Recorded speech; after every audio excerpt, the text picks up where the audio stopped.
नमस्कार दर्शकवृन्द, म सागर साम्पाङ। हजुर समक्ष हामी एउटा नयाँ कार्यक्रम लिएर उपस्थित भएका छौँ। कार्यक्रमको नाम छ परिचय।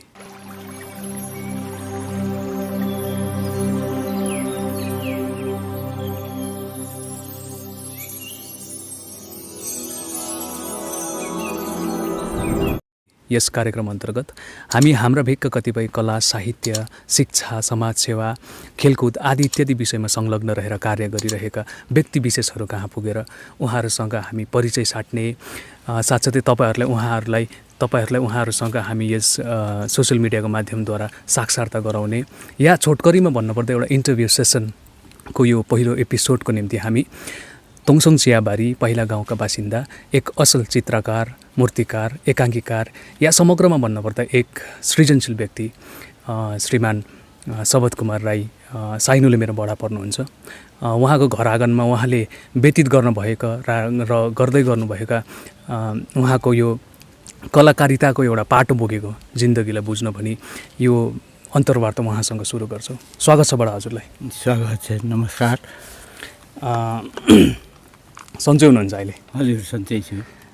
तपाईँको यो हिउँदोको महिना छ है, अलिकति ठन्डा छ, काम चलिरहेको छ बडा है?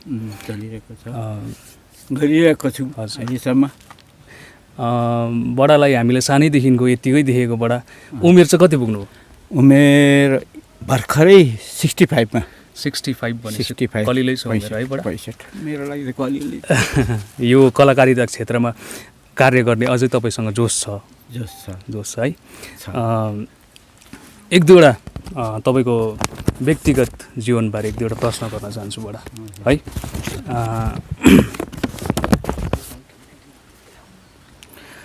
बडा सानैदेखिको यहीँ जन्मेर यहीँ हुर्किनु भएको बाल्यकाल? यहीँ जन्मे। यो घर मेरो यहीँ थियो, सानोमै जन्मेको यही एरिया हो। त्यहाँबाट चाहिँ म चाहिँ अब माथि हाम्रो डाँडा गाउँमा सराई भएको थियो। त्यहाँ डाँडा गाउँमा चाहिँ आमा बाबासँग निकै वर्ष बसियो। आमा बाबाहरू पनि बितेर जानुभयो। यहाँनिर चाहिँ एउटा यो सानो टुक्रा जमिन थियो र यहाँनिर बसेर यसो बाँदर खेद्ने न्युले यता आएर बसेको, यताकै यतै बसे भइरहेको छ अहिले। त त्यही छ। अब यहाँनिर बसेर यो शून्य ठाउँमा घरि के गर्नु मन लाग्छ, घरि के गर्नु मन लाग्छ, सृजनशील चिजहरू गर्दै आइरहेको छु। एकदमै पौरखी हुनुहुन्छ? पौरखी। हजुर। समय समयमा बारी हेर्दा बारी खेतीहरू पनि गरिहाल्छु। हजुर। टाइममा यस्तो के कुरोहरू गर्नु मन लाग्यो भने गरिहाल्छु। गरिरहेको छु। अब गाउँघरमा कुनै पनि एउटा यो के अरे सामाजिक कुराहरूमा पनि अगाडि बढेर खटिरहेकै छु। बडा तपाईँको युवा अवस्था र स्कुले जीवनको चाहिँ के कस्तो सम्झना छ बडा? स्कुले जीवनमा चाहिँ अब युवा अवस्था नै भनौँ न। त्यति बेला स्कुले जीवनमा अब यहाँबाट त्यति बेला चाहिँ अब गाडी साडी थिएन। यहाँबाट हिँडेर घुम स्कुल पढाइ हुन्थ्यो। बिहान 7 बजी यहाँबाट हिँड्नु पर्थ्यो। 7 बजी हिँडेर बेलुका छुट्टी पाएर बेलुका साँझमा हुन्थ्यो। साँझ परिहाल्थ्यो। अहिलेकोलाई त धेरै सुविस्ता छ। अहिले त गाडी छ, सबै गाडीमा जान्छ। धेरै सुविस्ता छ। भनेपछि स्कुले जीवनमा धेरै दुःख गरियो बडा? धेरै दुःख गरियो है। भनेपछि बडाको शिक्षा चाहिँ कतिसम्म लिनुभयो बडाले? शिक्षा त मैले धेरै त लिइनँ। हजुर। क्लास 9सम्म चाहिँ पढेँ। क्लास 9 त्यो जमानामा क्लास 9सम्म पढेँ। क्लास 9सम्म पढ्दै नै धेरै कुरो लेख्नुओर्नु त स्कुलबाटै सिकेको मैले। स्कुलको जीवनबाट नै लेख्नु, राइटिङहरू गर्नुओर्नु। त्यहाँबाट आर्ट्सहरूपट्टि लाग्यो। हजुर। बडा म त्यही प्रश्न तपाईँसँग बिस्तारै जाँदै थिएँ मैले है। यो कलाकारिताको क्षेत्रमा तपाईँले अहिले फिलहाल चाहिँ तपाईँले मूर्तिको काम गरिराख्नु भएको छ, प्रतिमाको भनौँ न है, सरस्वती माताको प्रतिमाको। बडा यो चित्रकलापट्टि चाहिँ, चित्रकारितापट्टि चाहिँ तपाईँलाई कसको प्रेरणाबाट काम गर्नुभयो, सिक्नुभयो, के कस्तो छ यसको विषयमा चाहिँ के भनिदिनुहोस् न, कसरी सिक्नु? यो विषयमा चाहिँ चित्र बनाउँदाखेरि चाहिँ म आफै अटोमेटिक नै भनौँ, त्यो खुल्लामा यसै बस्दाखेरि रहर लाग्थ्यो चित्र कोर्नु। कतिले चित्र गरे अरे यस्तो, कतिको बनायो अरे भन्छ, कसले त्यो बनायो भन्दाखेरि मैले पनि बनाउँछु, किन सक्दिनँ भनेर पुरा स्केच गरेर मैले पनि बनाउन थालेँ। हजुर हजुर, एक समय यो तपाईँले हाम्रो नेपाली साहित्यको विभूतिहरूको त्यो पनि थुप्रै हजुर नक्साहरू पोर्ट्रेटहरू बनाएर हजुर त्यो चाहिँ हाम्रो माथि अब हाम्रो के त्यो सर हजुर ताराङ सर चाहिँ यहाँ बडाकोटीमा पढाउनुहुन्थ्यो। उहाँले चाहिँ मेरो दाजुको भगत दाजुको चित्र मैले बनाएको देखेर चाहिँ उसले चाहिँ त्यो कलेक्सन गरेर यो बनाइदिनुहोस् न, मेरो त अब जेठो पर्ने हो, जहीँ मलाई यो बनाइदिनुहोस् भनेर भन्नुभयो। अन्त त्यो भन्दाखेरि उहाँले पनि त्यो मूल उयो चाहिँ उहाँले लानुभयो, तर त्यसको उयो चाहिँ मैले क्यालेन्डरहरू बनाएर एउटा अफिसतिर कतिजनालाई यसो घर घरमा हारालुज भयो त्यो उप्रेन पनि। त्यो चाहिँ नेपाली पेन्सिल आर्ट गर्नुभएको पेन्सिल आर्ट गरेँ। हजुर हजुर हजुर।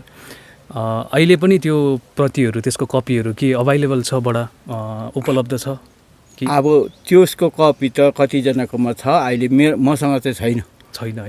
मसँग चाहिँ एउटा छ, घरमा राखेको त्यो छ। त्यसको यो हामी तपाईँको त्यो जति त्यो बनाउनु भएको चित्रहरू थियो, त्यो चित्रकारिताको जति काम थियो त्यो हामी यहाँ स्क्रिनमा पनि देखाउनेछौँ बडा, होइन? अनि यदि कसैले इच्छा लागे उहाँहरूले यो प्रतिलाई किन्नु चाहेमा सम्पर्क गर्न सकिन्छ नि बडा, है? आउँदो दिनमा, है? त्यसलाई नै हामी फेरि रिप्रिन्ट गरेर हजुर बजारमा उपलब्ध गराउन सक्छौँ, होइन बडा? हुन्छ त्यो गर्दा हुन्छ, किनभने त्यो आफ्नै उयसको लागि त हो है, आफ्नो कला यसो उयो भएर जाने। अब यो बेलामा मेरो कलाहरू फैलिएकै राम्रो हो नि त, होइन? यस्तो खालके कुरो लिएर अरूले पनि आउँदो भविष्यको भाइहरू नानीहरू जसले पनि एउटा यो प्रोत्साहन पाओस्। बुढो मान्छेले त्यस्तो गर्दो रहेछ, हामी किन सक्दैनौँ भन्ने कुरोमा आओस् न। फाल्टो पेसागत हिसाबले चाहिँ बडाले के गर्नुभयो तपाईँको समयमा एउटा युवा अवस्थामा? फाल्टो अवस्थामा त अहिले के म कमानको एउटा जुन चाहिँ एउटा म्यानेजर यहाँ भर्खर पुसिमेङमाको म्यानेजरसँग मेरो अब राम्रोसँग उयो भएकोले गर्दा उहाँले नै कतिवटा काम कुरोहरू दिइराख्नु भएको छ कलाकै क्षेत्रमा। अन्त यहाँहरूको चाहिँ अब यो उसको चाहिँ 12वटा कमान छ, त्यो 12वटा कमानमा त्यो बक्स मार्किङ गर्ने स्टेन्सिलहरू अझै सकेकै छुइनँ, अझै एक थाक आइरहेको छ। अब भनेपछि तपाईँको आधी जिन्दगी जस्तो नै कलाकारिता गरेर जाँदैछ है। यो के अरे तपाईँले यो डेकोरेसनमा जसरी थर्मोकलको शब्दहरू गाटेर बनाउनुहुन्छ है, चार्ट पेपरमा जसरी सूचनाहरूको एकदमै राम्रो फन्टहरू लेख्नुहुन्छ नि त बडा, है? त्यस्तै देखेर हामी सानैदेखिको त्यो तपाईँको कामहरू देखेर हामी एकदमै हामी प्रेरित भएका थियौँ, त्यो समयमा भएका थियौँ, होइन? अनि हामीलाई लाग्थ्यो कि आइसाला कति मजाले बडाले काम गर्नुभएको, होइन? हामी पनि यसरी नै चित्र बनाउन सक्ने, यसरी नै हामी पनि यस्तो शब्दहरू लेख्न सक्ने, कस्तो कति मजा आउँथ्यो भन्ने खालको एउटा अनुभव हुन्थ्यो बडा, क्या त?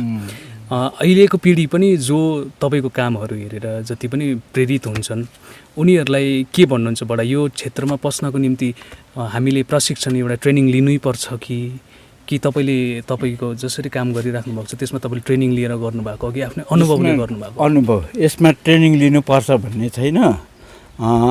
जस्तो हामीले काम गऱ्यो, हेऱ्यो, रुचि राख्नु पऱ्यो। जसले पनि अब त्यो कसैलाई सिक्नु मन छ भने रुचि राख्नु पऱ्यो, कसो गर्दो रहेछ, कसरी गर्यो, अरे नजानेको कुरामा यसलाई चाहिँ कसरी गर्नुभयो भनेर सोध्यो भने हामी बताइदिइहाल्छौँ, हो? अन्त मैले जुन तरिकाले काम गर्छु त्यो चाहिँ राम्रोसँगले हेऱ्यो भने प्रायः आधी त सिकिहाल्छ, हो? आधी सिकिहाल्छ र त्यसमा कतिवटा काटछाट गर्नुपर्ने रुचि हुनु पऱ्यो। अन्त यसमा आलस्य भन्ने हुनु हुँदैन, आलस्य गऱ्यो भने त्यो धैर्यता हुनु पऱ्यो, नत्र भने त्यो बाङबुङ्गे मान्छेले त्यो बरु बनाउँदैछ भने आधी बनाएको पनि पाकपुक पारेर मिल्छ। यस्तोमा चाहिँ यसमा चाहिँ अलिकति हुनु हुँदैन, सबै कुरो एउटा धैर्यता चाहियो। भनेपछि यदि जो कोहीले पनि बडाबाट सिक्ने इच्छा छ भने उहाँहरूले बडासँग सम्पर्क गरेर यहाँ आएर बडालाई हजुर बडाकै काम क्रियाहरू हेरेर है सक्छ, अनुभव लिएर र बडासँग बसेर सिक्नु सकिन्छ बडा, सक्छ। बडा यो मूर्तिकारिता विषयमा अहिले फिलहाल चाहिँ बडाले हामीले सानैदेखि नै देखेका हौँ होइन, सरस्वती माताको प्रतिमा बनाएर सालुङ्गे तपाईँकोमा थुप्रै अर्डरहरू आउँछ है। हाम्रो यो भेकमै भन्नुपर्दाखेरि सरस्वती माताको मूर्ति भन्नु बित्तिकै सबत बडा कहाँ जानुपर्छ भन्ने खालको हाम्रो भेकमा नै एउटा छाप छ बडा है, तपाईँको एउटा परेको प्रभाव छ नि त होइन, राम्रो प्रभाव। त्यो हिसाबले हेर्दाखेरि बडा अहिले तपाईँले प्रतिमाहरू खालि बनाउनुहुन्छ कि यो बाहेक मूर्तिको हिसाबले अरू पनि बनाउनु? यहाँ मैले नन्दी पनि देखेँ बडा है, सिमेन्टको रहेछ बडा होइन, सिमेन्टको। अर्डर यदि आएमा अरू हिसाबको पनि बनाउनु सक्नुहुन्छ? बनाइरहेको छु। हजुर हजुर। अहिले त्यो तल गैरीकोमा स्ट्याचु हो एकजना उसको बनाइदिएको छु। ए हजुर हजुर। त्यो पनि सिमेन्टकै हो। सिमेन्ट हुनु चाहिँ यो जसले काम लाउँछ, काम लायो भने मात्रै गर्नु पनि सकिन्छ। कोसिस हुन्छ नि त आफ्नोमा, त्यसमा आफ्नो समय पनि जान्छ, समय गएर अब कामै छैन भने त के गर्नु, आफै त्यसै जोसुकैको जेसुकै बनाएर पनि भएन, कमसेकम बनाएपछि चाहिँ त्यो चाहिँ एउटा उयो भएर जाओस् न हो। अब यो त्यो जुन चाहिँ अब अहिले मैले बनाउँछु यो त पछिसम्मको लागि नै हुन्छ। जति पनि मैले बनाएको कुरोहरू यो चाहिँ अब पछिसम्मको लागि हाम्रो शाखा सन्तानदेखि लिएर गाउँ घरको सबैको एउटा इज्जत नै रहन्छ। मैले कहाँ गएर त्यो शेष नाकहरू बनाएँ सिमेन्टको, घुमतिर गएर बनाइदिएको छु। ए हजुर हजुर हजुर। भनेपछि यहाँनिरको हजुर हजुर मन्दिरतिरको पनि कतिवटा तपाईँ बनाएको छु, आकारहरू मूर्तिहरू बनाउनुहुन्छ है बडा। हामी चाहिँ अब धेरै जसो चाहिँ सरस्वतीको मूर्ति खालि देखिरहेकोले गर्दा चाहिँ प्रायः हाम्रो भेकमा चाहिँ सरस्वती माताको खालि पो बनाउँछ कि भन्ने खालको एउटा रहेछ होइन। त्यो बाहेक पनि अरू अर्डर आएमा तपाईँले गर्नु सक्नुहुन्छ है। हजुर। अब स्ट्याचु अब कलकत्ता लानुपर्छ के भन्दै थियो, त्यो समयको उयो थिएन। अन्त मलाई नै गरिदिनुहोस् भनेर भनेपछि मैले गरिदिएँ, सबैजना खुसी भयो। हजुर हजुर। बडा यो सरस्वती माताको मूर्तिमा चाहिँ मूर्ति बनाउँदा चाहिँ तपाईँले यो पराल होला सायद बडा, पराल र यसमा माटोले कमेरो माटो चलाउनुहुन्छ बडा? कमेरो पहिला चिम्टे माटोले बनाउँछु। यो चिम्टे माटो चाहिँ यहाँको एउटा प्रख्यात माटो भन्छ हो, प्रख्यात माटो चिम्टे माटो। त्यो माथि चाहिँ अलिक कमेरोले चाहिँ चिलाउने कामहरू गर्छु। ए भनेपछि त्यहाँदेखि अर्को स्टेपमा कमेरो माटो, कमेरो माटोले चाहिँ फिनिसिङ, हजुर फिनिसिङ दिँदाखेरि चाहिँ भनेपछि चित्रकारिता, बडाको चित्रकारिता र मूर्तिकलाको धेर थोर बुझ्यौ बडा हामी है। अझै अरू क्वेसन्सहरू जारी छ बडा, अरू एक दुईवटा प्रश्नहरू छ है तपाईँलाई लाग्ने। यसमा बडा यो यसलाई हामीले एउटा व्यावसायिक हिसाबले जसले चाहिँ घरलाई पनि अब तपाईँले हेरचाह गर्न सक्ने खालको एउटा पारिश्रमिक पनि पाउने हिसाबले काम गरिराख्नु भएको छ कि बडा तपाईँले एउटा समाजसेवाको हिसाबले काम गरिराख्नु भएको छ? तपाईँले यो मूर्ति बनाउने जति पनि तपाईँको एउटा समयभित्र अवधिभित्रमा यसले तपाईँको अब पारिश्रमिक होइन योबाट कमाइ भनौँ न है, त्यो चाहिँ कस्तो हिसाबले पाउनुहुन्छ बडा? तपाईँ त्यसमा सन्तुष्टिपूर्ण हिसाबले पाउनुहुन्छ कि? अहिले घरि चाहिँ यो चिजबिजको दाम बढेकोले गर्दाखेरि चाहिँ आज यो पालिदेखि चाहिँ अलिकति यसलाई अलिकति पहिलाको भन्दा, नत्र भने त मैले जति दिन्छ अब भगवान्को नाममा बनाएको, जसले चाहिँ मलाई एउटा शिक्षा दिँदैछ, जस्तो सरस्वती माताले नै जति पनि शिक्षा दिँदैछ उसलाई चाहिँ बेचेर चाहिँ म उयो नगर्ने भन्ने चाहिँ जुन चाहिँ मेरो उयो थियो। तपाईँहरूले जे जति दिनुहुन्छ जस्तो तरिकाले तपाईँहरूकोमा उठेको छ त्यो अनुसारले दिनुहोस् भन्दै आएको थिएँ। पोहोरसम्म त अन्त कसैले अब 300, 600, 1000 रुपियाँसम्म पनि दियो। तर योपालि चाहिँ मैले प्रायः नै अब 1500 भएको छु। अब उनीहरूको पनि अवस्था हेरेर बुझिदिनु पर्यो। कसैले अब रहर गरेर केटकेटीहरूले उयो गरेको हुन्छ, सानो बनाइदिनुहोस् भन्छ, सानोमा झन् झमेला त्यतिकै हो। अन्त जति दिन्छ त्यतिमै म सन्तोक गर्दैछु। यो मेरो पेसा पनि होइन, पेसा घर चलाउने यताउता त म अरू कामहरू पनि गरिहाल्छु हो। र यसमा चाहिँ मैले त्यो अरू काममा चाहिँ के गर्नुहुन्छ बडा? अरू काम कुरो त त्यही हो, म्यानेजरको कतिवटा काम कुरो अर्डरको त प्रायः कुरोहरू आइरहन्छ। अहिले अझै म कतिवटा गर्नु सकेको छुइनँ, अब त्योहरू पनि गर्दै जानुपर्छ। हजुर हजुर हो, अन्त सामाजिक क्षेत्र भन्यो भने यो गर्दा गर्दा कसैले केही गर्नु बोलायो भने त्यहाँ कुदिहाल्छु। हजुर हजुर गरी पनि रहेको छु भर्खरै मात्रै पनि। अब यत्रो लन्ठ थियो झमेला, हजुर अब झमेलै हो यो काम। हजुर त्यसमा पनि अब कतिजनाले त्यो आफ्नो उसको लागि एउटा सामाजिक कुरोको लागि एकछिन आइदिनुहोस् न, गरिदिनुहोस् भन्दाखेरि गरेको पनि छु, गरि पनि राखेको छु। हजुर हजुर बडा हजुर। बडाले अहिलेसम्म हाम्रो क्षेत्रमा जसरी सामाजिक हिसाबले सेवा पुर्याइराख्नु भएको छ, किनभने हजुर बडाको यो मूर्तिकारिताकोपट्टि नै कुरा बुझ्दा पनि तपाईँले पारिश्रमिक भन्दा बेसी यसमा सेवाको भावना राख्नु भएको छ बडा। किनभने अब जो जति युवा भाइ बहिनीहरूले उनीहरूले प्रोग्रामहरू मिलाएर है सरस्वती माता पूजाको या अरू कुराहरू पनि सेलिब्रेसन गरिरहेको छ उहाँहरूले। त्यो हिसाबले हेर्दा उहाँहरूलाई पनि केही प्रोत्साहन मिलोस्, केही उनीहरूले पनि गर्नु सकोस्, कम्ती पैसामा पनि उनीहरूले एउटा भगवान्को नाममा केही दिनु सकोस्, पूजाहरू गर्नु सकोस् भन्ने चाहिँ मेरो सोचाइ छ। तर भ्याइन्जेल अब यो बनाउँदै हिजो अस्ति अब अझै 2वटा मूर्तिको अर्डर आएको थियो, मैले त्यो चाहिँ गर्नु सकिनँ। उहाँहरूलाई अब यसपालि चाहिँ यो गर्नु, बजारतिरबाट लिएर चलाउनु। बडा अहिले चाहिँ एक्लै काम गरिराख्नु भएको छ?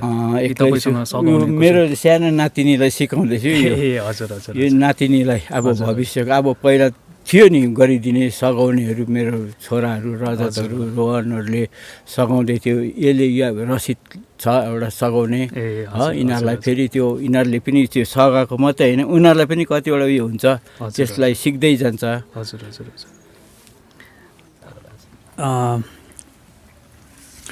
बडा एकदमै सृजनशील हुनुहुन्छ, एकदमै क्रिएटिभ हुनुहुन्छ। किनभने हामीले यहाँ राखेको थर्मोकलको यो ह्याटहरू देखिरहेका छौँ है। युवा अवस्थामा थुप्रै कार्यक्रमहरू गर्नुभएको बडा? थुप्रै नै गरेर आएको छु अहिलेसम्म। कुराहरू हामीले सुन्दाखेरि पहिलाको बडाले कथा गर्नु हुँदाखेरि एकाङ्कीहरू गरेको, नाटकहरू गरेको है। यो सरस्वती पूजाकै कार्यक्रममा पनि थुप्रै सरस्वती पूजा भयो, शिवरात्रि पूजातिर मैले एकाङ्की नाटकहरू पनि देखाएँ। हजुर हजुर। कतिवटा त किताबबाट पनि, किताबको एकाङ्की नाटकहरूलाई मैले मञ्चन पनि गरेँ। कतिवटा चाहिँ मैले आफै पनि एउटा हास्य नाटकहरू लेखेर एउटा समाजमा यसो हँसाउने, मनोरञ्जन गराउने एउटा कामहरू हाम्रो स्वर्गीय डेसल राई, हजुर डेसल राई, डेसल राई धेरै काम गर्नुभएको। हजुर, उहाँले लेख्नुभएको नाटकहरू मैले कतिवटा उसमा मञ्चन गराइदिएँ मञ्चदेखि। अन्त उहाँ एकदम खुसी हुनुहुन्थ्यो उहाँ पनि। तर अब उहाँ चाहिँ बितेर जानुभयो, हाम्रो गुरु नै बितेर जानुभएपछि चाहिँ अहिले अलिकति अब र पनि के अब मान्छेको हृदयमा छँदैछ अहिले जस्तो, हामी जस्तो मान्छेहरूको हृदयमा थाहा छँदैछ। बडाको विशेष हामी कलाकारिताको, मूर्तिकारिताको यो सबै क्षेत्रको धेर थोर कुरा बुझियो बडा। हजुरसँग बातचित अब धेरै हुन्छ नै बडा। आउने दिनमा पनि हामी तपाईँबाट अपेक्षा साँचेको छौँ, तपाईँले हामीलाई तपाईँको कतिवटा अनुभवहरू सेयर गर्नुहुन्छ, हामीसँग बाँड्नुहुनेछ, हाम्रो दर्शकहरूसँग बाँड्नुहुनेछ भन्ने। हामी कार्यक्रमको अन्तमा आइपुगेको छौँ बडा। कार्यक्रमको अन्तमा जाँदै बडा आउने यो अहिलेको जुन जेनेरेसन अहिलेको पुस्तामा छ र आउने भावी पिँढीलाई के कस्तो तपाईँले एउटा प्रोत्साहनको एउटा सन्देश दिन चाहनुहुन्छ बडा? अब त्यसको लागि भन्नुपर्दाखेरि जुनै पनि काम कुरो छ गर्दै जानुपर्छ, अगाडि नै बढ्नुपर्छ, पछाडि फर्केर हेर्नु हुँदैन। पछाडि जे बित्यो, अगाडिको कुरो हेरेर चाहिँ हिँड्नुपर्छ। जति पनि अब आउने जेनेरेसनहरू पनि, किनभने हाम्रो बुढापाकाले यस्तो यस्तो गर्यो हामी किन गर्दैनौँ भन्ने खालके उनीहरूकोमा हिम्मत हुनु पर्यो, एउटा आशा राख्नु पर्यो कि यो म गर्नु सक्छु। बुढोहरूले यसो गर्यो हामी किन सक्दैनौँ भनेर चाहिँ अझै राम्रो गर्छौँ हजुर। भनेर यस्तो तरिकाले गर्थ्यो उस्तो तरिका कलाकारहरू शिक्षाहरू भयो खेलकुदको क्षेत्रमा खेलकुद मात्रै नभएर यो गाउँमा कसरी रहनुपर्छ समाज सेवामा समाजमा बसेर कसरी रहनुपर्छ हजुर हजुर भन्ने कुरोहरूको लागि पनि आफूदेखि माथिको जुन चाहिँ समाजको मान्छे छ सेक्रेटरी प्रेसिडेन्ट होस् कोही पनि होस् समाजमा बसेर त्यो के अरे त्यो कुरोलाई उहाँहरूले भन्दा चाहिँ राम्रोसँगले गरेर देखायो भने त्यो नै उनीहरूको एउटा असल सङ्गतिमा जाने असल सङ्गतिमा जान्छ नराम्रो सङ्गतिपट्टि नजाओस् एकदमै मिठो बडा हो त्यो कुरोहरू चाहिँ अब अहिलेको जेनेरेसन आउँदो जेनेरेसनहरूले गरेर गयो भने त हाम्रो गाउँ समाज धेरै सुखी भएर जान्छ गाउँ समाज सुखी हुनु नै यो आत्मनिर्भर भन्ने कुरो आउँछ जुन चाहिँ मोदीले भनेको जस्तो स्वनिर्भर आफूमाथि आफै भरोसा भएर बस्यो भने चाहिँ त्यो चाहिँ भविष्यको नानीहरूलाई आउँदो जेनेरेसनलाई एकदम राम्रो भएर जानेछ एकदमै मिठो अनुभव हामीसँग बाँड्नुभयो बडाले है हजुरसँग लामो बात गर्ने इच्छा छ बडा तर अब हामीसँग समयको एउटा पाबन्दी छ बडा आउने दिनमा पनि हामी यसरी नै अरू कार्यक्रममा पनि बडालाई समेटेर हामी कार्यक्रम राख्ने बाचा गर्दै बडासँग हामी बिदा लिन्छौँ बडा हुन्छ धन्यवाद र प्रिय दर्शकवृन्द यो हाम्रो एकदमै पहिलो कार्यक्रमको कोसिस हो हजुरहरूलाई के कस्तो लाग्छ तपाईँहरूले हामीलाई कमेन्ट सेक्सनमा प्रतिक्रिया राख्न सक्नुहुनेछ भोइस अफ तुङसुङको फेसबुक पेज युट्युब च्यानललाई सब्सक्राइब सेयर लाइक गर्न नभुल्नुहोला तपाईँहरूको माया साथ र आशीर्वाद पाए हामी यो कार्यक्रमलाई निरन्तरता दिइरहनेछौँ भन्ने बिदा लिँदै क्यामेरा पछाडिबाट मलाई साथ दिनुहुने मगेश साम्पाङ र म बिदा माग्छौँ धन्यवाद